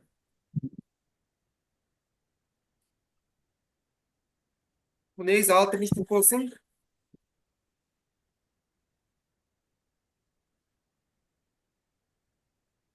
Тоже чокуу, туурабы бизде? Кырлар, граньдар, туурабы? Эми карайбыз. Мен мындай айтам, принцип. Менде пирамидада принцип кандай? Принцип. Менде пирамида бул кандай? Пирамида бул вигвам, туурабы? Индейстин үйлөрүнө окшош. То есть пол бар, туурабы? И стенка бар, туурабы? Потолок жок, туурабы бизде? Потолок жок. Призма бул кадимки үй. Пол бар, стенка бар, потолок бар. Демек, менде мисалы 18 палочка болсун. 18 палочкадан мен кандай пирамида түзө алам? 18 палочка карайсыз. 18 палочка пирамида болсо, ушул 18 палочканы туурабы? Мага пол менен стенка керекпи? Пол менен стенкага палочкалар бир болуш керек. Демек, астына мен 9 палка таштайм, туурабыз, палочкаларды. Бул жака мен стенкага канча 9 палочка таштайм. Демек, кандай пирамида пайда болот? Негизинде 9 бурчтук болгон пирамида пайда болот. А менде 18 палочкадан призма түз десем, эмне кылам? Мага пол керек, стенка, еще да потолок керек, туурабы? Демек, мен 18 үчкөлөсөм, негизи канча? Негизи 6 бурчтук болуп, стенкасы да 6 бурчтук болот, туурабы? И потолок да 6 бурчтук болот. Ушундай. То есть, ошол форматта мен эмес айтып атам, ушул бар сомодо мындай суроо берет. Там пирамиданын кырлары канча болушу мүмкүн дейт. Кырлары там 7, 11, 13, 12, 15. 15, 13, 11, 7 2ге бөлүнбөйт. Туурабы? Бөлүнбөйт. Потому что кырлардын саны бизде пол менен стенка барбы? Пирамидада кырлар кандай? Дайыма 2ге бөлүнүш керек. Демек, жообуз кандай? 12. Призманын кыры канча болушу мүмкүн деп сурайт, туурабы бизде? Бул жакта 3, 9, 11, 25.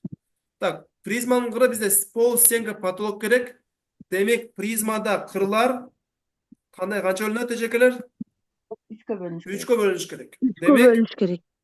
бирок мен бөлүнгөн 3, ана карайсыз. 6 жазып коюнчу, 6. Бирок менде 3кө бөлүнгөн 6, 9, 3 бар. Кайсысын тандайм? Бул жакта 3 палочкадан 1, 2, 3 көрдүкпү? Эч кандай призма түзүлбөйт. 6 палочкадан 1, 2, 3, 4, 5 турабы, 6, видите? Призма гана кайра түзүлбөйт. Самый минимальный 9 палочка болуш керек. 3, 3, 3, 3 турабы, видите? 3, видите? 9 палочка болуш керек. То есть жообуз кандай? 9, 3, 6 үчкөлөт, бирок 3, 6дан призма түзүлбөйт, ал аз палочкалар. Түшүнүктүүбү? Ушундай формат. Бирок то есть призмада минимальный канча? Минимальный кырлар 3'ten 3. А пирамидада минималдуу кырлардын саны канча? 4. 6. Tamam. Al, kaç? Aynen. 6, 3 buçtukka. 1, 2, 3, 4, Dört, 5, 6. Aa. 4 грань турабы. То есть минимально кырлар бизде бул жакта 6 минимум, бул жакта кыр минимум канча? 9. Грань болсо минимум 4 турабы. А призмада минимум грань канча? Минимум канча грань? Prizmada var. 5. 1, 2, 3, 6. Prizma 3, 5. 3 burçlu prizma. 5. Ha 5 iken 5. 5 турабы. Минимум 5 бизде турабы. Бизде 5. Бирок бул жакта пирамидада да, призмада да бизде граньдардын саны любой болсо болот. Айырмасы жок. Түшүнүктүү? Любой боло берет. Чокуларды карайбыз. Чокулар менде пирамидада чокулар тоже любой болушу мүмкүн. То есть бул знак перевернута булганда бул любой турабы, каалаган сан болот. Чокулар. Бирок мисалы менде пирамидада 20 чоку болсо бул кантип чыгарабыз? Менде чоку болсо балдар, ой кыз эжекелер, бир чоку үстүнө кетет. Турабы? Астына канча? Астында 19 чоку астына калат. То есть канча? 19 бурчтук жатат негизинде. 20 чоку болсо. Бирок наоборот, мисалы 17 грань болсо пирамидада алгандай. Менде 1 грань полго кетет турабы? И кандай? 16 грань стенкага. Бизде канча кыр бар? 32 кыр бар турабы. Потому что негизинде канча бурчтук? Негизинде 16 бурчтук турабы. И 16, то есть 16 кыр астында, үстүн четтеринде 16 кыр. 32 грань болчу. Пирамидада, призмада менде эмне десе? Менде призмада 20 грань болсо канча бурчтук жатат негизинде? Бит сомод ушундай суроолор берет. 20 грань болсо менде 1 грань түбүнө кетет. 1 грань үстүнө кетет тура, пол менен потолок бар го. И кандай калган 18 грань эме призмада, то есть канча бурчтук? 18 бурчтук. Түшүнүктүү? Түсінікті. ооба. Хорошо.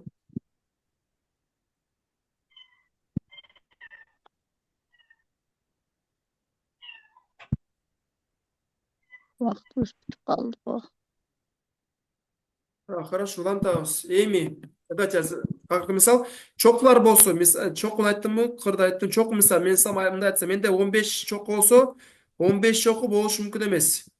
Призманын чокулары канча бөлүнүш керек? Чокулар 2 бөлүнүш керек. Түшүндү? Эмне үчүн 2 бөлүнүш керек? Төмен жағында, жоғары жағында тең жатыш керек да, тең чоку. Ооба, то есть мисал 16 чоку болсо, астына 8 чоку кетет турабы? 8 бурчтук. Үстүнө 8 чоку анан бириктиребиз канча болот? 8 бурчтук турабы? 8 бурчтук болсо канча кыр? 8 көбөйтөбүз 24 кыр турабы? А канча грань? 10 грань. Чет капталдарына 8 грань, үстүндө 1 грань, астына 1 грань, жалпы 10 грань. Кыскасы ушуну силерге түшүндүрдүм. Буюрса, бул түшүндүңүзгө? Түсінікті. Канча диагонал болбойт деп дагы суроо келип калат го агай. Мисалы пирамидада канча эмеси болбойт деп. Ой, призмада диагоналдар боюнча. Анан көп бурчтуктарга бериши мүмкүн, көп бурчтуктарга. Негизи призманын диагонал санаган кыйын эле нерсе ал. Мисалы мындай, мен негизи көп бурчтук болсо, мисалы там 5 бурчтукта тура канча максималдуу диагонали бар? 1, 2, 3, 4, 5, максимум 5 диагонал турабы? 6 бурчтук болсо канча диагонали бар? 1, 2, 3, 4, там 5, 6 турабы? Там 7, 8, 9. Минус 2. Бул көп бурчтук формуласы n кошобуз 3 бөлөбүз 2 ушундай формула. Диагоналдардын саны.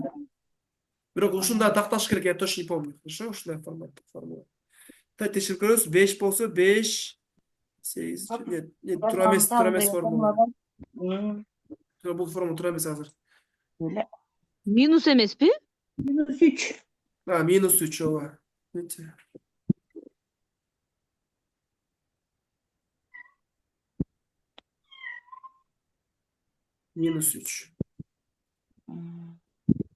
Хорошо, Эки. болду эжеклер. Жалпысынан ушу менен баары эле жетишкенче түшүндүрдүм. Так, бүгүн акыркы күн болуп атат. Ошо, поэтому коштошуу учур келди. Азыр ыйлайм деп эле. Так, демек бирок силер менен байланышта болуп турабыз. Telegram каналга ар кандай видео сактап жүктөп коем. Ана мен силерге айткандай, мен силерге бүгүн белекти жүктөп берем. Кандай белек? Мен силерге кандай десем? Мен силерге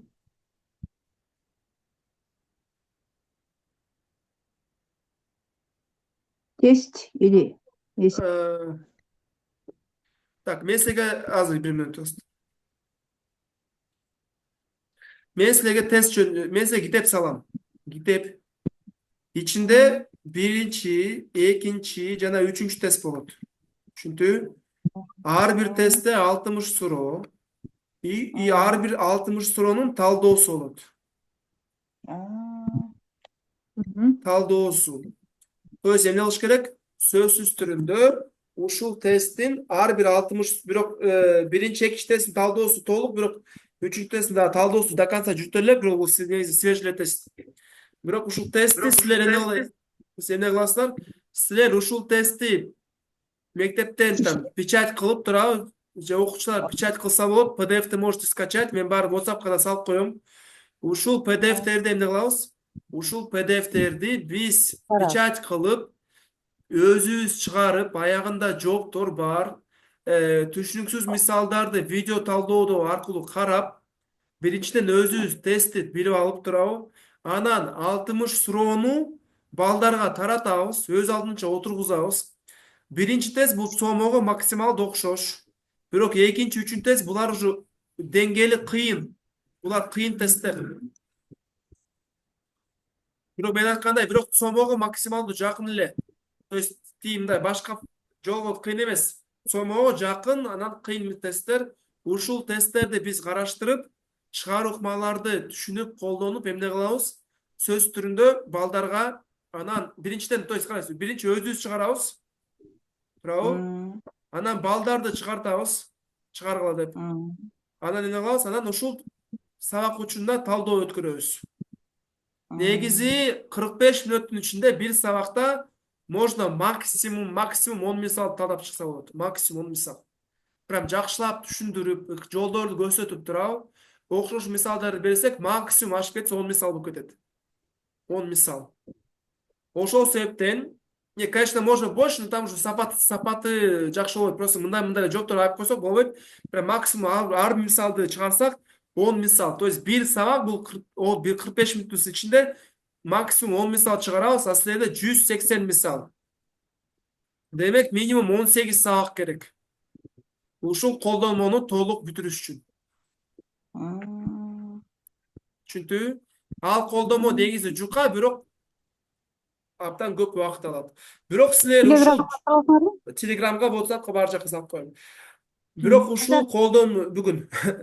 Бирок ушул колдонмонун баардык мисалдарын балдар менен талдап, балдар ушул мисалдарга окшош мисалдарды өздөрү өз алдынча чыгара алса, анда сомодогу мисалдар балдарга проблем болбойт. Түшүндү? Азат калабыз го, я? Кандай?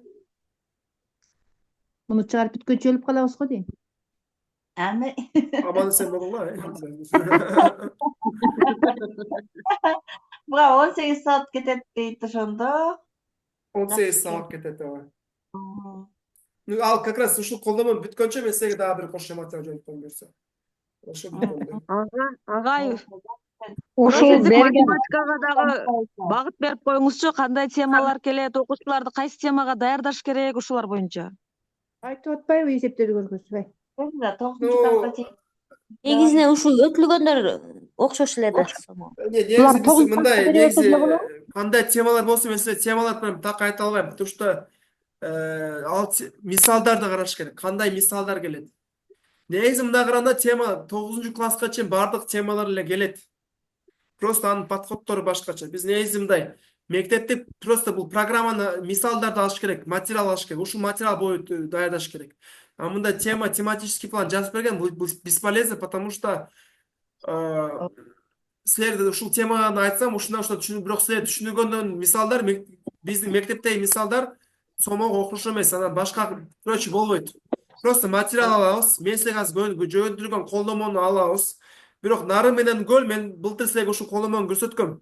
Силерге бирок мен дагы жакын арада бир жаңы материал салып коем. Бирок ушул колдомону силер быйыл жаны келген 11 класстарга ал колдомо жаны болуп, поэтому өзүбүз чыгарабыз, тоже балдар түшүндүрөбүз. Нарын жумгалдан баштап мугалимдер билет ушул колдомону. Башка райондорго ушул колдомо жаны болот, ушул колдомону колдонобуз. Бул свободный доступ, башкаларга жөнөтүп, печать кылып, колдонсоңор биз уруксатыбызды беребиз, эч кандай проблема эмес. Хорошо? Болду. 9-класска эле өтө берсек болот ушуну. Болот? Болот. Жакшы болот, болот. Просто. 9-10 класста баштап өтүрсөңүз болот. Так, болду жалпысынан бүгүнчө адамдар аз болду.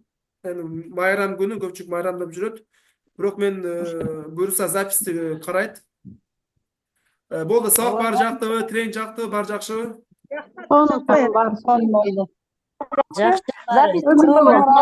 Биз баягы биринчи, экинчи күнү катыша албай калдык, эме болупчу. Сабак учуру болду, анан интернет начар болду.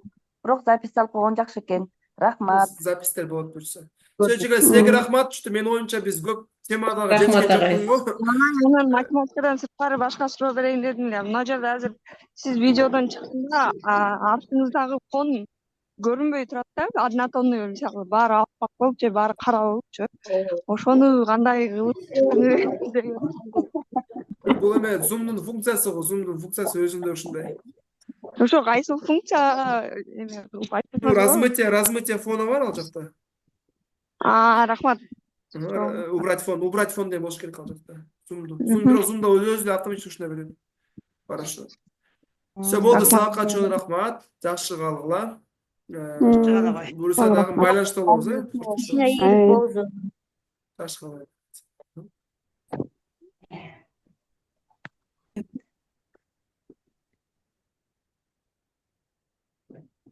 Ким? Атюшка.